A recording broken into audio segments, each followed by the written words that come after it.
Hi students, this is Unit 2, Notes 5 on Andrew Jackson's Democracy.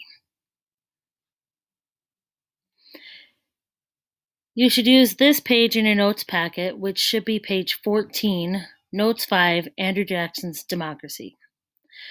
On this notes, we have important vocabulary. We have one word there. We have important people, what voting rights were like in the early years, and debating the right to vote, and then there's a new political party that arises. Andrew Jackson was born on the frontier in rural South Carolina. His father died when he was young, and his family lived in poverty. Jackson joined a South Carolina militia during the Revolutionary War when he was just 13. He became a lawyer out in the Tennessee frontier. He had a hot temper, and he often fought duels with men who disagreed with him. He served in the Tennessee House and Senate, but he gained national popularity when he defended the port city of New Orleans from the British during the War of 1812. So we've mentioned Andrew Jackson before when we did our War of 1812 notes.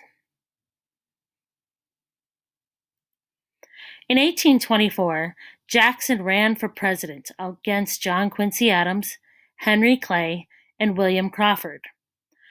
Jackson had won the popular vote in the election, but because there were 4 candidates, none of them had the majority of the Electoral College votes.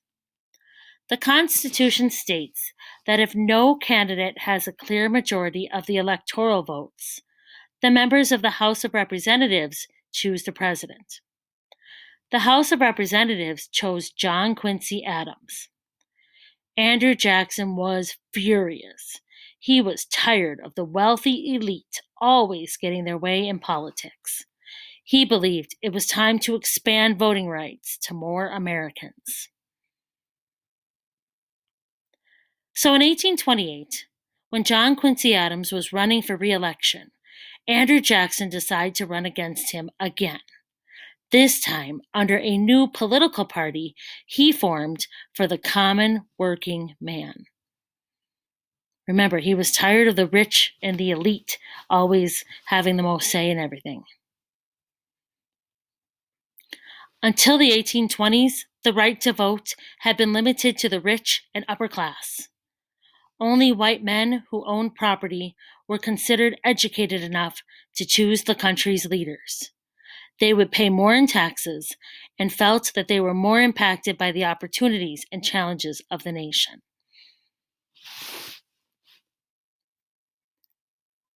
So go down to the voting rights in the early republic. At first, only the rich and upper class had the right to vote. Ooh.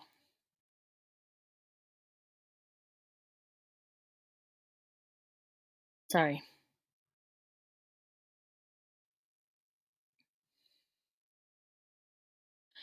So when Andrew Jackson ran for president again in 1828, he promised a new kind of government that would represent the common people. Common people would be like the poor white men. He wanted to represent the poor, the farmers, the working class. New western states in the Appalachian Mountains had a new kind of voter ready to have a voice in government. So on your notes, when Andrew Jackson ran for president, he promised to represent common people, poor white men.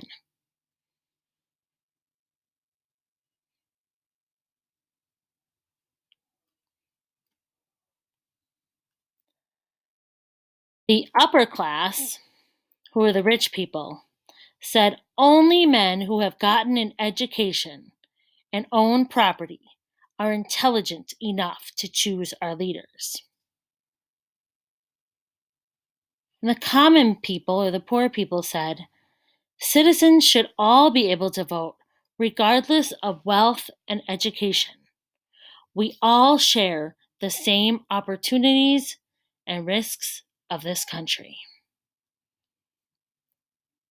So we really have a debate over the right to vote between the rich and the poor. And this is really only rich and poor men, right? So we still haven't looked at minorities or women yet. That doesn't come for a while still.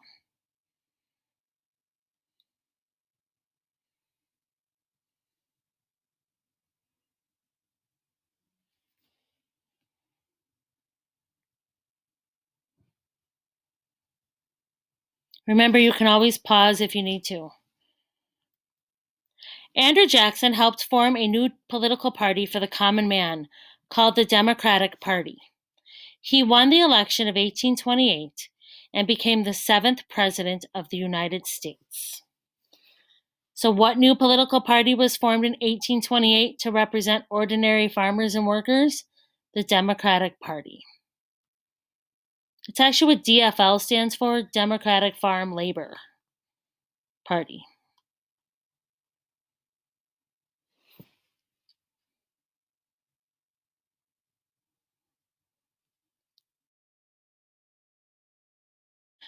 So, Andrew Jackson wins the election. So on March 4th, 1829, over 10,000 people came from all over the country to witness Jackson's inauguration. Many were first time voters who felt that they finally had a leader to represent all people, not just the wealthy and the educated class.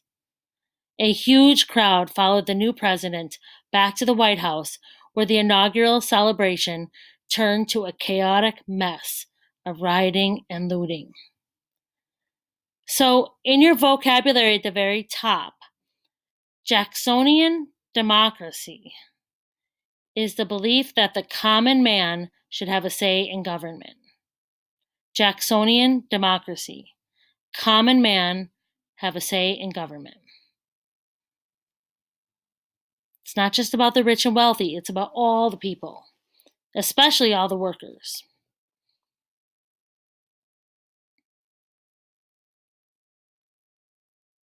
Make sure you're using your highlighters as needed.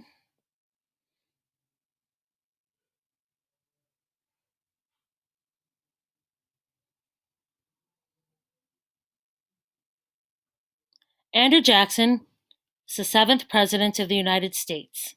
He created the Democratic Party to give the common man a voice in government.